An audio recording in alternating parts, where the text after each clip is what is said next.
Bonjour tout le monde, ici le DM à cravate. Donc aujourd'hui, c'est une vidéo réponse à un sujet qui a été fait sur la chaîne Black Raven de Padbou. Il y a aussi d'autres personnes qui ont répondu, là, que ce soit Jasage de jeu de rôle ou JDR des 30 de François Letarte.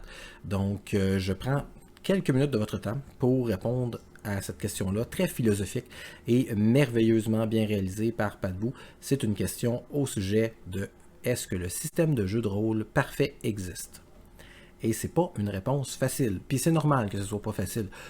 Chaque joueur, chaque maître de jeu va chercher des choses différentes dans leur expérience de jeu de rôle. Et il y a une panoplie de jeux de rôle qui existent, qui peuvent assouvir à peu près presque toutes les fins de joueurs et de maîtres de jeu. Et là, je vais vous parler de mon expérience à moi et comment je suis arrivé à choisir un jeu de rôle qui m'intéresse vraiment, qui n'est pas parfait, mais qui représente pas mal tout ce que je veux faire et tout ce que je désire faire dans une game. Puis mes joueurs jusqu'à maintenant semblent aussi l'apprécier. Quand j'ai commencé à faire quelque chose qui ressemblait à des jeux de rôle, mon premier kick qui m'a initié au jeu, si on veut, c'était HeroQuest. Et c'est grâce à HeroQuest là, que j'ai commencé à développer le storytelling. J'avais le petit livre avec les quêtes, mais à un moment donné, on s'est rendu compte que bon, les quêtes étaient un peu redondantes et un peu sans saveur. Donc moi et mon frère, on s'est mis à faire nos propres quêtes. C'était chacun à notre tour où on pouvait jouer le rôle de maître de jeu. On avait pris du papier de construction, des cartons, des crayons, et on s'était fait des nouvelles maps, là, que ce soit de la forêt, le champ, une église, un cimetière. Donc, ça a été mes premiers contacts au niveau des jeux de rôle. Et ensuite, un de mes amis au secondaire m'avait mentionné que lui jouait à Donjons et Dragons avec ses cousins, que là, il avait acheté les livres, et il se demandait si ça nous tentait d'essayer ça, parce qu'il savait on avait un intérêt là, au niveau du fantastique, du médiéval, dû à nos parties de Magic qu'on faisait sur l'heure du midi à l'école secondaire. Et là, on a découvert Donjons et Dragons 2e édition via la boîte de Dragonlance. Donc, on a joué différents personnages et assez rapidement, je me suis rendu compte que c'était quelque chose qui m'intéressait beaucoup. Mais là, je n'avais pas les livres. Donc, j'ai décidé de me rendre au Valet de Cœur, qui était le seul magasin que je connaissais qui avait des livres de jeux de rôle, parce que mes amis me l'avaient référé. J'ai pris l'autobus et je me suis rendu là et j'ai acheté tous les livres que j'avais besoin pour commencer. C'est-à-dire le livre du maître, le livre du joueur, le bestiaire monstrueux.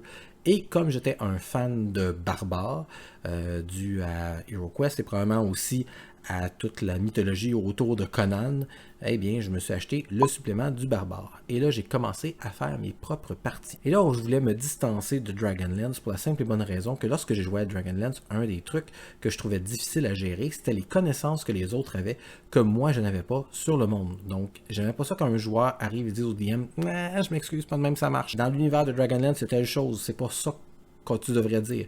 Et ça, je trouvais ça difficile, donc je me suis dit, pourquoi ne pas utiliser un univers que personne connaît, un univers qu'on crée ensemble, où le backstory est créé à la fois par le DM et l'interaction avec les joueurs. Donjons et Dragons me permettait de faire ça. Donc ça répondait à mon gros problème. Donc j'ai pu faire mon propre monde qui s'appelait les cycles d'Endos, qui a duré pendant plusieurs années. Je pense qu'on a joué pendant 8 ans au cycle d'Endos. On a même fait un GN dans le même univers, qui était mon premier GN où j'étais maître de jeu. Là, c'était à l'époque où on portait des armures faites à base d'équipements de hockey et de cuirette. À un moment donné, je me suis ramassé devant un autre problème. J'étais tanné de jouer au médiéval fantastique. Je voulais jouer à une autre passion qui m'intéressait beaucoup, c'est-à-dire les bandes dessinées. Et là, je trouvais pas comment adapter le système à des super-héros qui ont des capes, qui volent, qui lancent des lasers avec des yeux et qui se battent contre des super-vilains plus grands que nature. Donc encore une fois, j'ai décidé de me rendre à Montréal, au Valet de Cœur. Encore une fois, le seul magasin que je connaissais. Faut comprendre qu'à l'époque, Internet n'était pas aussi populaire et présent dans nos vies que maintenant. Donc, j'aurais pu effectivement faire des recherches et trouver des jeux de rôle. En fait, la seule information que j'avais, là, j'allais à la bibliothèque pour trouver ces informations-là. Et l'information que j'avais, c'est qu'il y avait un jeu de Marvel qui existait. Puis là, je me suis dit, je veux m'acheter le jeu de Marvel. Je veux jouer dans un univers de super-héros. Ça ne sera pas l'univers de Marvel, mais je vais être en mesure de m'en inspirer pour faire des personnages. Et là, je me rends au Valet de Cœur. Le livre est discontinué. Il restait une copie du livre de DC, c'était une copie dans l'usager, mais après avoir posé la question au commis qui était là, la personne qui travaillait sur le plancher, il m'a dit, ben peut-être que tu pourrais être intéressé par GURPS. L'avantage avec GURPS, c'est que tu n'aurais pas nécessairement besoin de réapprendre un système à chaque fois que tu veux changer d'univers dans lequel tu veux jouer. Encore une fois, j'achète des livres, mais à l'époque, GURPS, c'était seulement un volume. On parle de GURPS 3e édition, donc j'ajoute le volume, je rembarque dans l'autobus et je le lis du point A au point B pour revenir dans mon patelin, j'ai passé à travers le livre. Et là, j'étais plein d'idées pour faire un univers de super-héros avec GURPS. Et encore une fois, GURPS m'a permis de répondre à un problème. Non seulement il me permettait de répondre à un problème, mais il me permettait de répondre à tous les problèmes que j'avais. Je pouvais jouer dans n'importe quel univers. Donc j'ai fait du science-fiction, j'ai fait du western, j'ai fait du médiéval fantastique, j'ai fait du super-héros, j'ai fait de l'enquête, j'ai même fait une game à la CSI, et ça répondait à tout ce que j'avais de besoin. Par contre, GURPS, à la longue, peut devenir très lourd. Il y a un grand nombre de règles à tenir compte. Il y a aussi un grand nombre de livres. La bibliothèque de GURPS s'agrandit régulièrement et sont particulièrement intéressants au niveau des workbooks qui créent, donc qui donnent des informations comme par exemple un livre sur la Grèce antique, un livre sur les arts martiaux, un livre sur les agents secrets.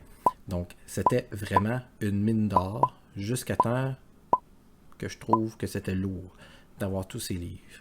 Et à un moment donné, j'ai un autre de mes amis qui s'appelle Marc qui me dit « Ben j'ai commencé Fate of Cthulhu. Si ça te tente de l'utiliser, on pourrait faire une partie. » Donc on a fait une partie de Fate of Cthulhu qui était vraiment intéressante. Ça se passait dans les années 20 avec des personnages qui étaient tous un peu glauques, qui habitaient dans un secteur qui était rempli de mystères et de choses étranges. Et là, je suis tombé en amour avec le système de Fate.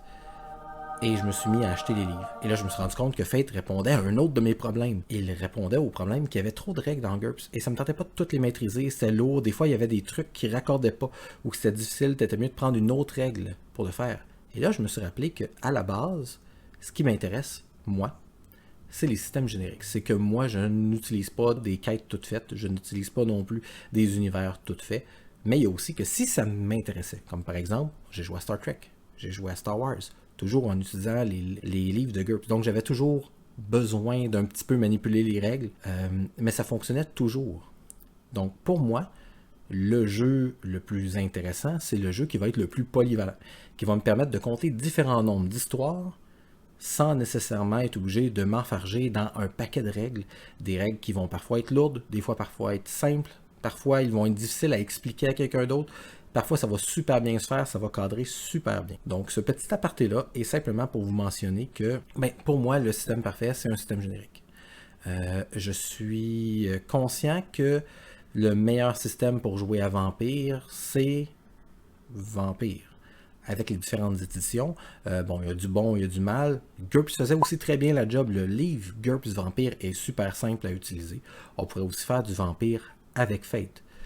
Mais à l'origine, l'univers de Vampire the Masquerade est en lien avec White Wolf, est en lien avec les éditions du système de White Wolf. Si on veut jouer à Star Trek, il y a eu plusieurs livres dans le temps qui ont été faits pour Star Trek. Modipus actuellement a un 2D20 qui est quand même bien fait, mais est excessivement lourd au niveau du système. Après avoir joué plusieurs parties, on s'est rendu compte qu'on ne se rappelait pas vraiment de ce qui se passait, mais on se rappelait plus de comment on devait gérer la situation.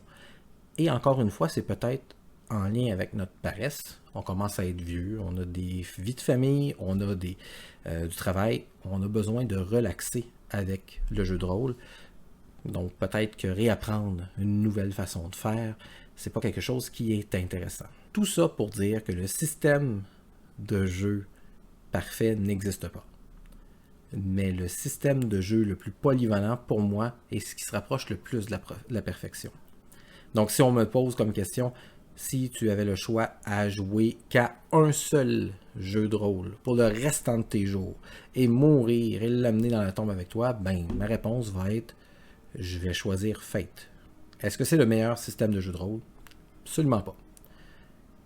C'est un système qui me va à moi, qui semble aller à mes joueurs avec qui je joue régulièrement, parce qu'il répond à, encore une fois, un besoin et il répond à un problème.